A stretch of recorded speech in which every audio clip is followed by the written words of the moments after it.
Good morning everyone, कैसे हो आप लोग। तो दुर्गा पूजा भी ख़त्म हो गई है ना। चलिए तो अब थोड़ा सा पढ़ाई किया जाए, ज़्यादा पढ़ाई करो। पढ़ाई अब टाइम ख़त्म हो गया है एंजॉय करने का। चलो, तो लास्ट लेक्चर में हमने पढ़ा था कि अगर डबल बॉन्ड बना है तो डबल बॉन्ड में कौन सा पी पाई है या फिर पी पाई डी पाई है, वो हम कैसे पता करेंगे, तो ये हमने देखा था। ठीक है, तो आज हम लोग देखेंगे, पहले एक छोटा सा टॉपिक है वो उसके बारे में, एंड देन फिर हम लोग चलेंगे बैक बॉन्डिंग में। तो होता ये है, पहला हम जो टॉपिक पढ़ने वाले हैं अभी, उसमें कुछ मॉलिक्यूल क्या होता है, गैसियस स्टेट में किसी और फॉर्म में दिखता है और सॉलिड फॉर्म में किसी और फॉर्म में दिखता है। ठीक है, तो उसका हाइब्रिडाइजेशन अगर हमें पूछेगा तो हमको मालूम होना चाहिए कि वो सॉलिड फॉर्म में किस तरह एग्जिस्ट करता है। ठीक है, हेडिंग डालोगे hybridization of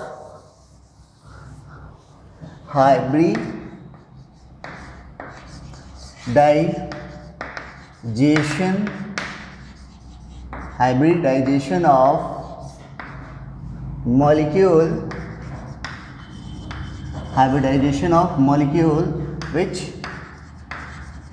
exist in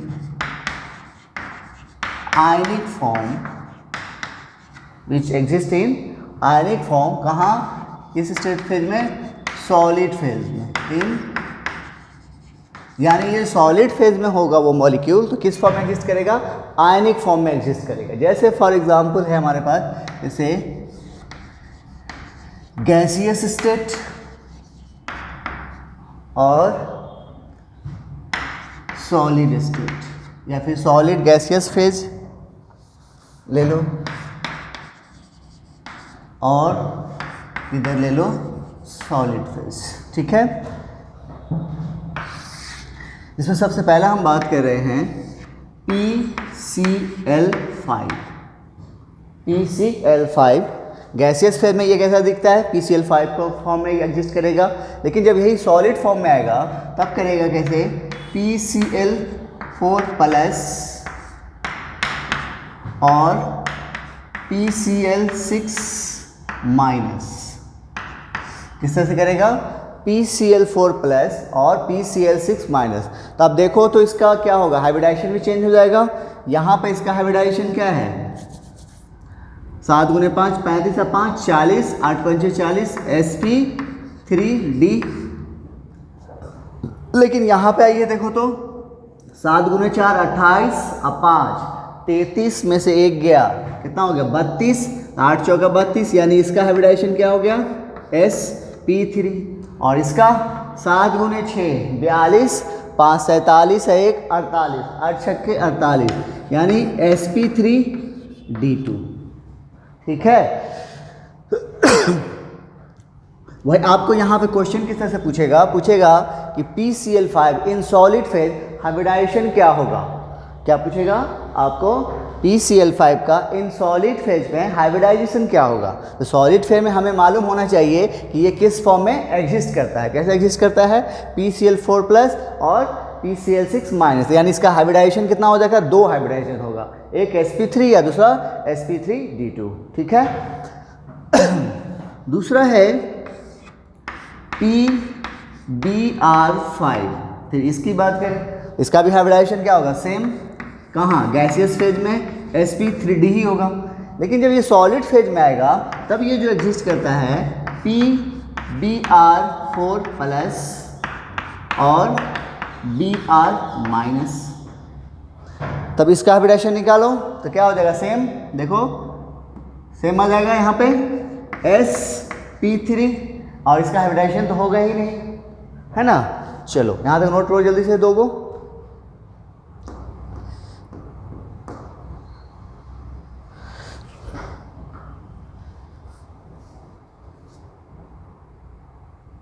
okay, now third है हमारे पास N2O5।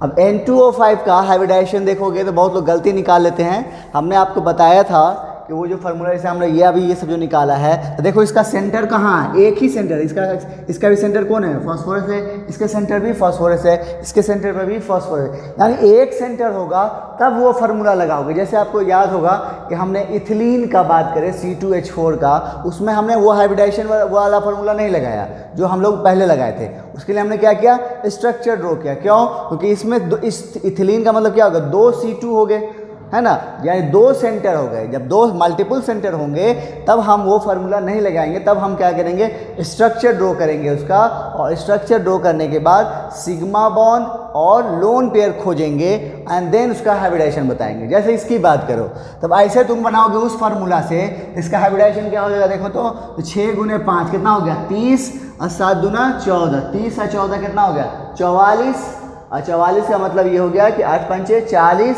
और 4 लोन पेयर, यानी 5 2 7, यानी sp3d3 हो जाएगा। लेकिन इसका होगा नहीं, sp3d3 नहीं होगा। क्यों? क्योंकि देखो इसमें 2, इसका सेंटर क्या है, 2 सेंटर है, 2 नाइट्रोजन है ना, ये 2 सेंटर हो गए। तो 2 हम इसका एक, तो इसको क्या करेंगे, इसका स्ट्रक्चर ड्रॉ करेंगे। इसका स्ट्रक्चर आपको जानना होगा, इसका स्ट्रक्चर कुछ इस टाइप का होता है, ठीक है।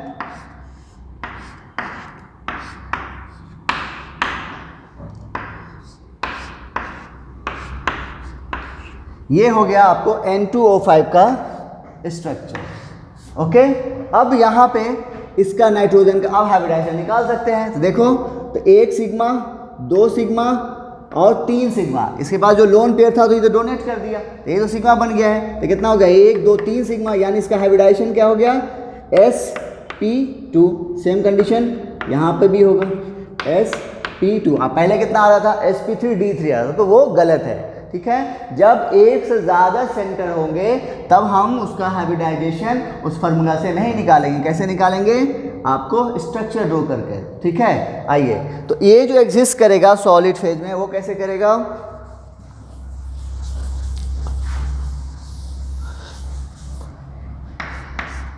NO2 plus NO3 minus.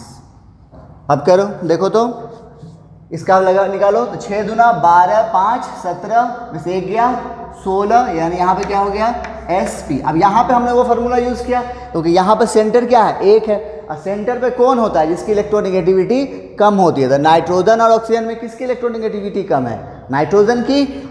सिर्फ फ्लोरीन की इलेक्ट्रोनेगेटिविटी सबसे ज़्यादा होती है, लेकिन वो सेंटर पे नहीं होता है। इसकी वजह क्या बताया था मैंने आपको, इसकी वजह क्या होती है कि वो जो है आपको सिंगल बॉन्ड बनाता है। कितना बनाता है, सिर्फ 1 बॉन्ड बना सकता है, इसलिए उसको सेंटर पे नहीं रख सकते, ठीक है। इसका बात करें तो 6 3 18, 5 23 और 1 24, यानी इसका हो गया sp3, ठीक है। जल्दी से नोट करो।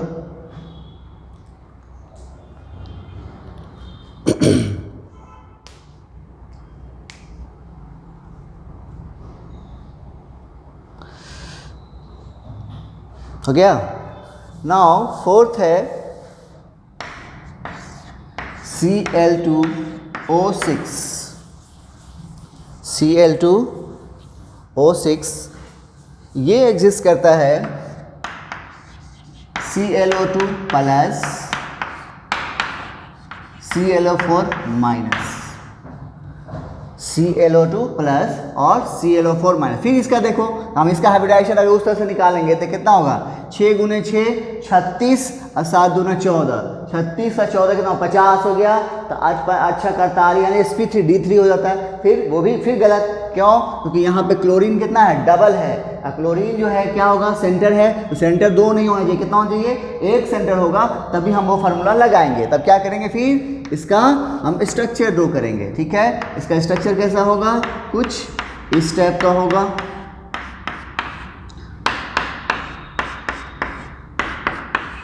देखो Cl2O6 हो गया, है ना।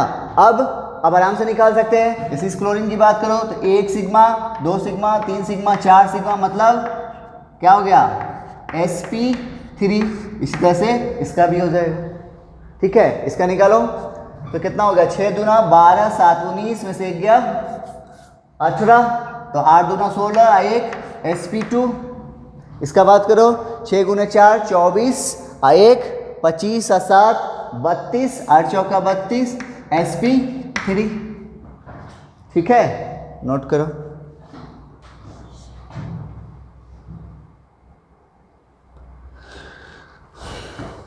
हो गया।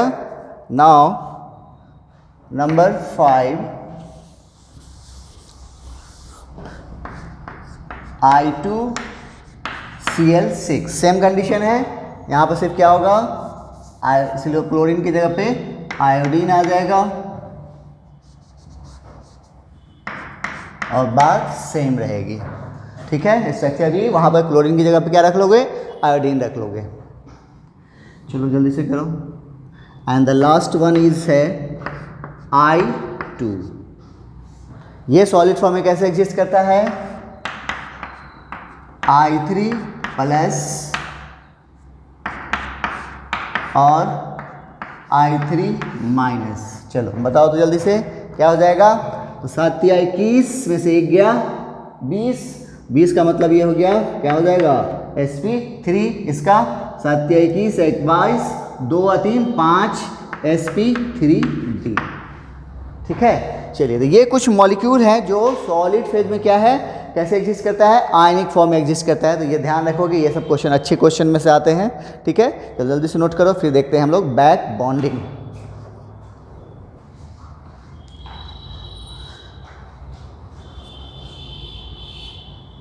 चलो हेडिंग डालो अब, बैक बॉन्डिंग। बैक बॉन्डिंग,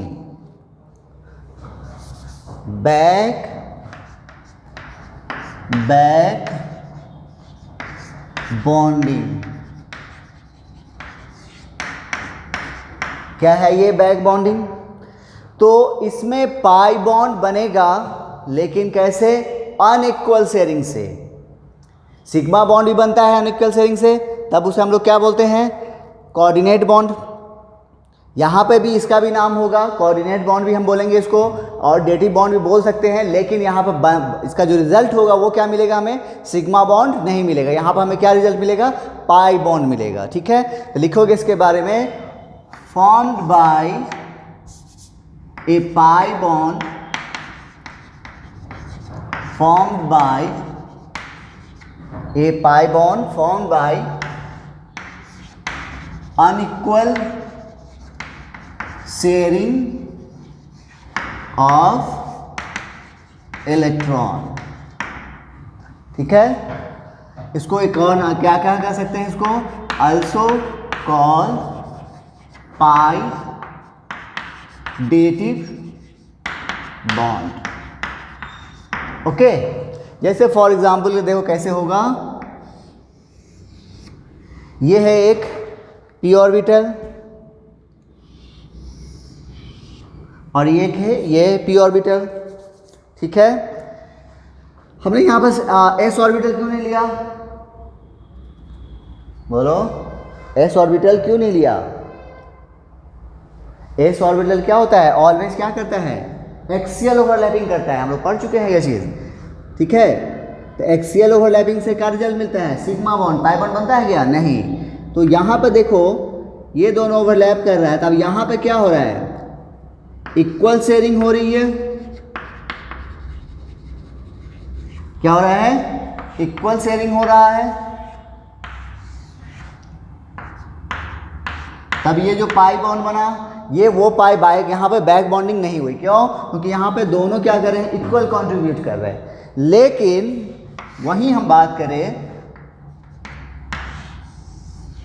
एक ये है और दूसरा है ये। अब इसके पास एक लोन पेयर है और इसके पास क्या है, ये वैकेंट है। ये क्या है, वैकेंट है।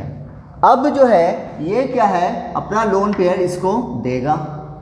उसके बाद जो है इन दोनों के बीच में क्या बनेगा, बॉन्ड बनेगा। अब जो है इन दोनों के बीच में क्या बना, बॉन्ड बना। ये बॉन्ड कैसा कहलाएगा, क्योंकि साइडवेज ओवरलैप कर रहा है तो क्या बनेगा, पाई बॉन्ड तो बनेगा। लेकिन इसको हम लोग क्या कहेंगे, पाई डेटिव बॉन्ड। क्या कहेंगे, पाई डेटिव बॉन्ड। और यहाँ पे क्या हो रहा है, या फिर इसको आप कह सकते हो बैक बॉन्डिंग। पाई डेटिव बॉन्ड या फिर बैक बॉन्डिंग यहाँ पे हो रहा है।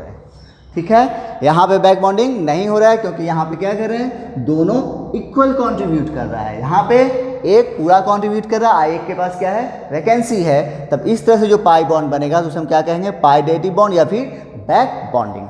ठीक है, नोट करो इसको।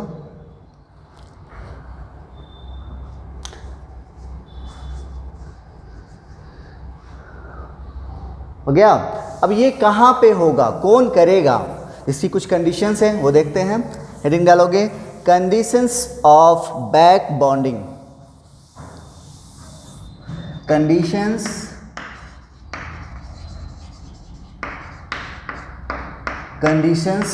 Of back bonding. इसका क्या कंडीशन है, जैसे पहला है दो बॉन्डिंग तो दो एटम के बीच में होगा, जिसमें एक एटम के पास वैकेंट p या d ऑर्बिटल होने चाहिए। एक एटम के पास क्या होनी चाहिए, वैकेंसी होनी चाहिए, ऐसे समझ लीजिए। एक एटम के पास क्या हो, वैकेंसी हो, किस फॉर्म में, p या फिर d ऑर्बिटल के फॉर्म में होने चाहिए। और दूसरे एटम के पास क्या हो, लोन पेयर होना चाहिए। पहला कंडीशन क्या है, एक एटम के पास p या d के फॉर्म में उसके पास क्या हो, वैकेंट ऑर्बिटल हो, और दूसरे के पास क्या हो, एक लोन पेयर होने चाहिए। एक तो ये है। दूसरा है एक एटम सेकेंड पीरियड से बिलोंग करना चाहिए, दूसरा एटम सेकेंड या थर्ड पीरियड से बिलोंग करना चाहिए, तभी वो क्या होगा, वहाँ पे बैक बॉन्डिंग होगी। ये दोनों कंडीशन आपको देखना पड़ेगा, और ये दोनों कंडीशन जहाँ सेटिस्फाई होगा वहाँ बैक बॉन्डिंग होगी। तो लिखोगे कि पहला क्या है, वन एटम शुड हैव, क्या होना चाहिए, वैकेंट p या d orbital. One atom should have vacant p या फिर d orbital, and other atom have क्या होना चाहिए, लोन पेयर। मान लो एक के पास वैकेंसी तो है लेकिन दूसरे के पास लोन पेयर है ही नहीं, तब होगा क्या, तब भी नहीं होगा, है ना। या फिर दूसरे के पास, एक के पास लोन पेयर है तो दूसरे के पास वैकेंसी ही नहीं है, तब भी नहीं होगा। तो इसलिए दोनों कंडीशन सेटिस्फाई करेगा, यानी एक के पास वैकेंसी हो और दूसरे के पास लोन पेयर हो, तभी वहाँ पे क्या होगा, बैक बॉन्डिंग होगी। पहला कंडीशन। दूसरा है, बात एक ही हो जाता है, उसी से काम हमारा चल जाएगा, लेकिन फिर भी लिख लो, one atom belongs to second period and other atom belongs to second या फिर थर्ड पीरियड।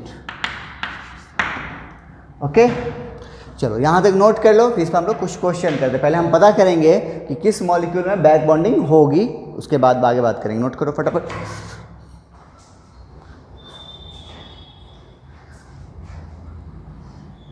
चलो, तो अभी हमने जो पढ़ा बैक बॉन्डिंग में, तो पहले हमें ये तो मालूम होना चाहिए कि कहाँ बैक बॉन्डिंग होगा। तो उसके लिए कंडीशन जान गए हम लोग कि एक के पास क्या हो, वैकेंसी हो, और दूसरे के पास लोन पेयर हो। आइए तो बात करते हैं इसकी। पहले देखो, तो BeF2 ये जो स्ट्रक्चर बना है, ये कैसे बना है, BeF2, इसका स्ट्रक्चर यही होगा ना, 7 दूना 14, 2 16, 8 दूना 16, sp लीनियर स्ट्रक्चर होगा। अच्छा, क्या इसके पास वैकेंसी है, इसके पास लोन पेयर है, इसके पास लोन पेयर है, फ्लोरीन के पास तो है, साथ क्या इसके पास वैकेंसी है, पता कैसे करोगे, तो आप लोग जानते हो करना कैसे। बेरिलियम का इलेक्ट्रॉनिक कॉन्फ़िगरेशन लिखो, 1s2 और 2s2, यही होता है। और इसका 2p क्या है, खाली है, तो ग्राउंड स्टेट में जाते हैं हम लोग। तो पहले ये कंडीशन है, तो इसका 2 इलेक्ट्रॉन, इसको तो 2 बॉन्ड बनाने हैं, तो यहाँ पर एक पूरा भरा हुआ है, तो फिर इसका मतलब हमें कहाँ जाना होगा, इसके एक्साइटेड स्टेट में 1 इलेक्ट्रॉन यहाँ और एक इलेक्ट्रॉन यहाँ। तो देखो ये दोनों मिक्स करके क्या बनाया, sp, हाइब्रिड ऑर्बिटल 2 आया, हाइब्रिडाइजेशन sp। और इसका जो है देखो ये क्या है, पूरा खाली है। जब खाली है इसका मतलब इसके पास क्या है, बेरिलियम के पास खाली जगह है, वैकेंट ऑर्बिटल है। कौन सा, p ऑर्बिटल है।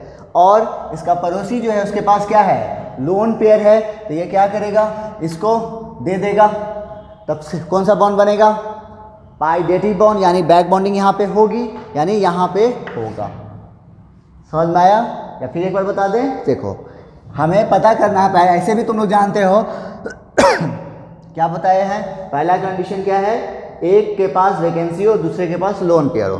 तो हमें मालूम था कि वो फ्लोरीन के पास तो लोन पेयर है, क्योंकि इसके पास वैलेंस इलेक्ट्रॉन कितने थे, 7 में से एक इलेक्ट्रॉन गया बॉन्डिंग में, बाकी इसके ए फॉर फ्लोरीन जो 6 इलेक्ट्रॉन इसके बचे हुए हैं, यानी 3 लोन पेयर इनके पास है। इनके पास तो है, ये रिच आदमी है।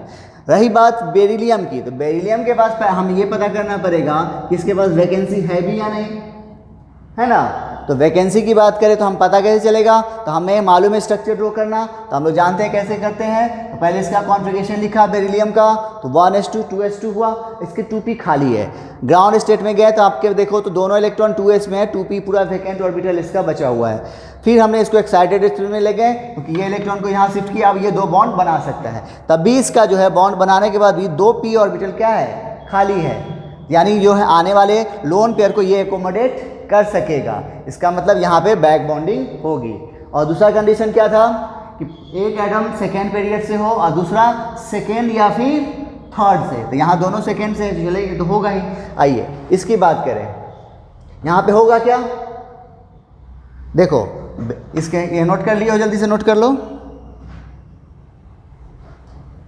कर लिए। आइए अगला हमें पूछा है कि इसमें होगा कि नहीं होगा। तो देखो यहाँ पे बोरॉन जो है कितना बॉन्ड बना रहा है, 3 बॉन्ड बना रहा है। हम इसका नॉर्मल स्ट्रक्चर लिख रहे हैं, एक्चुअल स्ट्रक्चर ये नहीं होगा। एक्चुअल स्ट्रक्चर क्या होगा इसका, ट्राइगोनल प्लेनर। अच्छा हमने ऐसा लिखा, यानी ये 3 बॉन्ड बनाया। क्या इसके पास, अब इसके पास पहले तो ये देखो क्या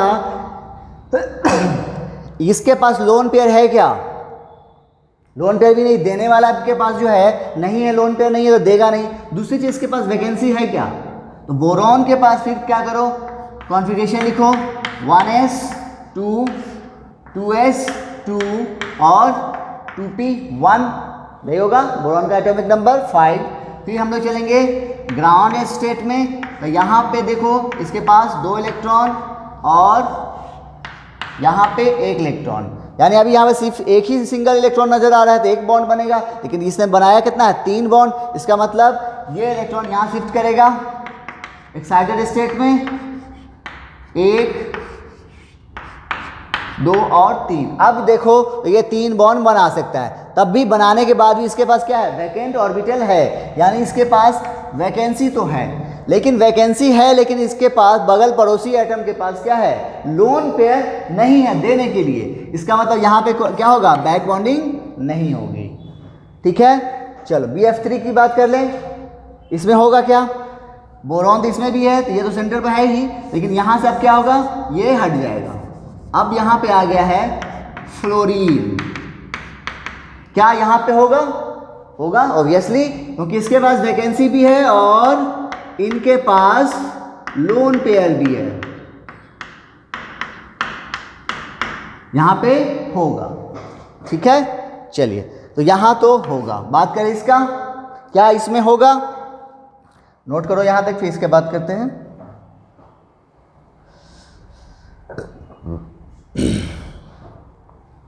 हो गया। फिर यहाँ पे है 20 बोरॉन जो है फिर 3 बॉन्ड बनाया है, किसके साथ, CH3 और CH3। तो इसके पास तो 3 बॉन्ड बनाने के बाद एक p ऑर्बिटल खाली था, तो वैकेंसी है, लेकिन क्या इसके पड़ोसी के पास इलेक्ट्रॉन पेयर है बचा हुआ। कार्बन कितना बॉन्ड बनाता है, 4 बॉन्ड। देखो 3 बॉन्ड हाइड्रोजन के साथ बनाया है, एक इसके साथ 4 बॉन्ड, यानी चारों का चारों बॉन्ड इसने इलेक्ट्रॉन इसने क्या कर लिया है, कंज्यूम कर लिया है, खर्च कर दिया है। अब इसके पास बचा हुआ नहीं है, यानी इसके पास लोन पेयर है ही नहीं। वैकेंसी है लेकिन इसके पास लोन पेयर नहीं है, तो यहाँ पर भी बैक बॉन्डिंग नहीं होगी। ठीक है, इधर आओ, यहाँ पे देखो अल्युमिनियम और क्लोरीन दोनों ही किस पीरियड से बिलोंग करते हैं, थर्ड पीरियड से, इसलिए यहाँ पे भी नहीं होगा। इसकी बात करें यहाँ पे होगा क्या, देखो तो सिलिकॉन जो है कितना बॉन्ड बनाते हैं, 4, 1 2 3 4।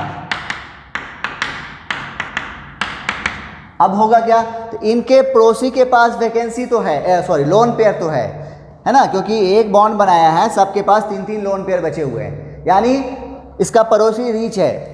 रही बात अब ये कि ये भिखारी है कि नहीं, मतलब इसकी कोई ज़रूरत है भी या नहीं, तो वैकेंसी में पता करना पड़ेगा। तो हमने कंडीशन में क्या लिया है कि दूसरे के पास आइदर पी या फिर डी ऑर्बिटल क्या हो, खाली हो। तो सिलिकॉन का पी ऑर्बिटल तो खाली नहीं है, देख लो तुम करके 3s2 3p2 होगा। ग्राउंड स्टेट में चलो तो क्या होगा,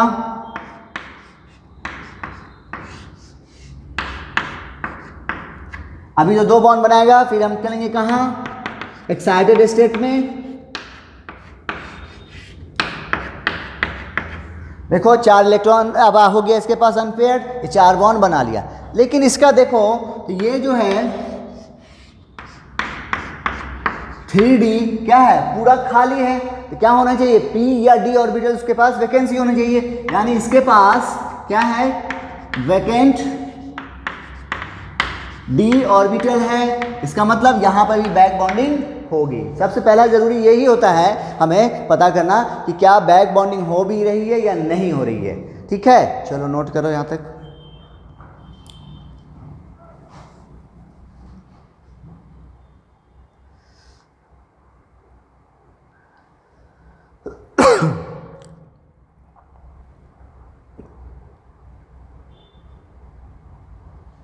हो गया, आइए हेडिंग डालेंगे। अब ये जो बैक बॉन्डिंग है इसका इफेक्ट क्या होगा, बैक बॉन्डिंग का इफेक्ट क्या होगा, हेडिंग डालोगे effect of bond back bonding, effect of back bonding. तो सबसे पहला इफेक्ट ये है कि इसमें बॉन्ड लेंथ जो होगा वो घटेगा। क्या होगा, बॉन्ड लेंथ घटेगा, बॉन्ड ऑर्डर बढ़ेगा, और बॉन्ड ऑर्डर बढ़ेगा तो बॉन्ड एनर्जी भी क्या होगी, बोलो जल्दी, हम लोग पढ़ चुके हैं, क्या होगा, इंक्रीज करेगा। और बॉन्ड ऑर्डर बढ़ेगा मतलब स्टेबिलिटी भी क्या होगा, बढ़ेगा, स्टेबिलिटी आई छूट गया, भी बढ़ेगा। ठीक है, दूसरा बॉन्ड एंगल पर क्या फर्क पड़ेगा, बॉन्ड एंगल आइदर क्या होगा, इंक्रीज करेगा, बढ़ेगा, या रिमेन सेम, या फिर वो क्या है जैसा था वैसा ही रहेगा, या तो बढ़ेगा या फिर रिमेन सेम रहेगा, घटेगा कभी नहीं, बट नेवर डिक्रीजेस। ठीक है, चलो जल्दी से नोट कर लो यहां तक।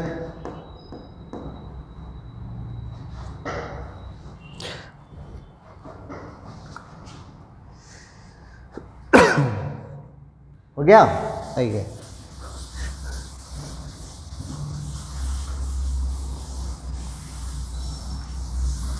जैसे एक एग्जाम्पल हमने लिया है, तो इसको डील करना है हमें BF3। तो पहली बात तो हमें इससे मालूम है, अभी हमने देखा भी था कि इसमें बैक बॉन्डिंग होती है। इसका स्ट्रक्चर कैसा होता है, sp2 हाइब्रिडाइजेशन है, मतलब ट्राइगोनल प्लेनर। इसके पास क्या है, वैकेंसी है, और इन सब के पास क्या है, लोन पेयर है ना।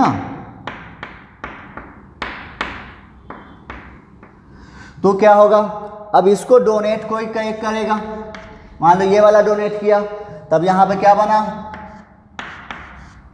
यहाँ पे क्या आएगा, डबल बॉन्ड। और कैसा, इस तरह से हुआ रहा। डबल बॉन्ड जो है कोऑर्डिनेट बॉन्ड में क्या होता है, डोनर टू एक्सेप्टर की ओर उसका डायरेक्शन होता है। अगर इसको हटाओगे तो क्या करोगे, बोलो, हटाने पे डोनर पे पॉजिटिव चार्ज और एक्सेप्टर पे नेगेटिव चार्ज, और फिर हम लोग वहाँ पे डबल बॉन्ड डाल दे, यही करते हैं ना। ओके अच्छा, अब चूंकि ये चीज़ जो हमने किया है ये सिर्फ इधर से किया, यानी यहाँ पे डबल बॉन्ड कैरेक्टर आ गया, तो double bond single bond single bond आ रहा है। मतलब यहाँ पे क्या होगा, क्या इसमें आपसे पूछा जाए कि BF3 में बॉन्ड ऑर्डर कितना है, तो क्या बताओगे, 1 बताओगे या 2 बताओगे। फिर यहाँ पे बात क्या हो रहा है, रेजोनेंस वाला मैटर आ गया। इसका मतलब यहाँ पे जो है फिर ये पाई बॉन्ड यहाँ शिफ्ट भी करेगा, फिर ये यहाँ शिफ्ट करेगा, यानी तीनों बॉन्ड में क्या है, डबल बॉन्ड कैरेक्टर आ रहा है। इसका मतलब इसका स्ट्रक्चर एक्चुअल क्या होगा,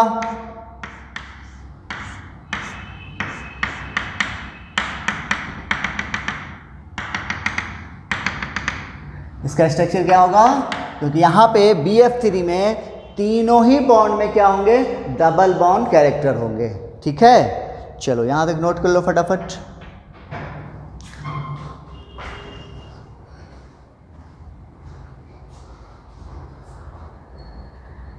चलो तो अब इस पे क्वेश्चन कैसे आते हैं वो हम लोग देखते हैं। तो हेडिंग डालो जो पहला क्वेश्चन, साथ साथ लिखो, compare BF bond, compare BF bond. Question हमारा कंपेयर बोरॉन और fluorine BF bond in BF3 and BF4 minus ion. आपको कंपेयर करना है क्या चीज़ का, BF बॉन्ड लेंथ का कंपेयर करना है, BF बॉन्ड लेंथ, सॉरी आप छूट गया, BF bond length in BF3 and BF4 minus. तो कैसे करोगे, तो सबसे पहले इसका स्ट्रक्चर ड्रॉ करो। BF3 का स्ट्रक्चर ये हुआ, और BF4 का बोलो, 7 × 4 28, 28 है 29 है 3 32, 8 चौका 32, क्या है, टेट्राहेड्रल ज्योमेट्री आ रही है।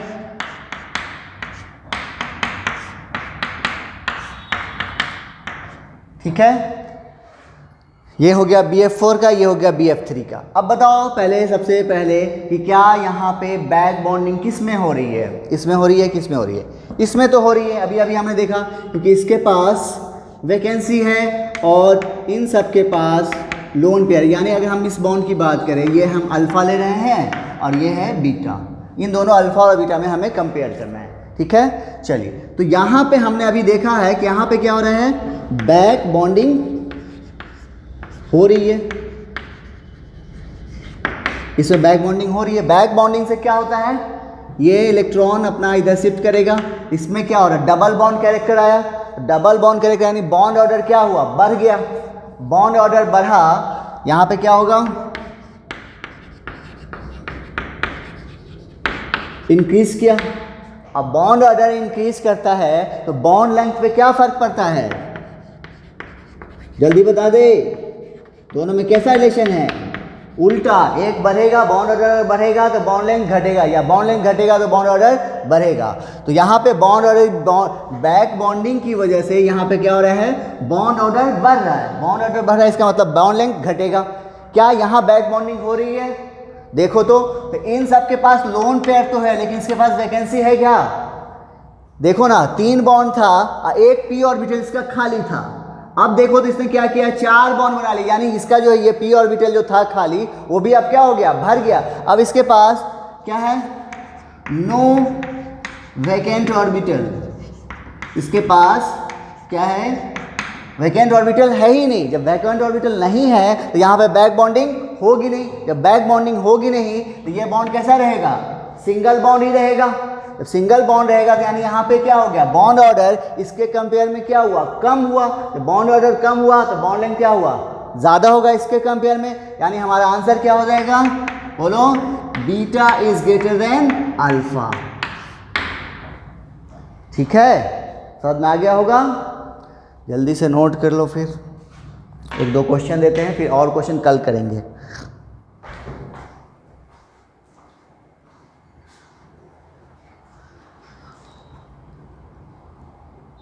चलो, तो ये जो बोर्ड पे लिखा हुआ है ये है होमवर्क, इसे आप बना के हमें बताइएगा क्या आया। इसके बाद इस नेक्स्ट क्लास में इस पे हम कुछ और क्वेश्चन करेंगे कि कैसे करने हैं, क्योंकि अभी टाइम ख़त्म हो गया है। तो नेक्स्ट लेक्चर में मिलते हैं। ओके, चलो, थैंक यू।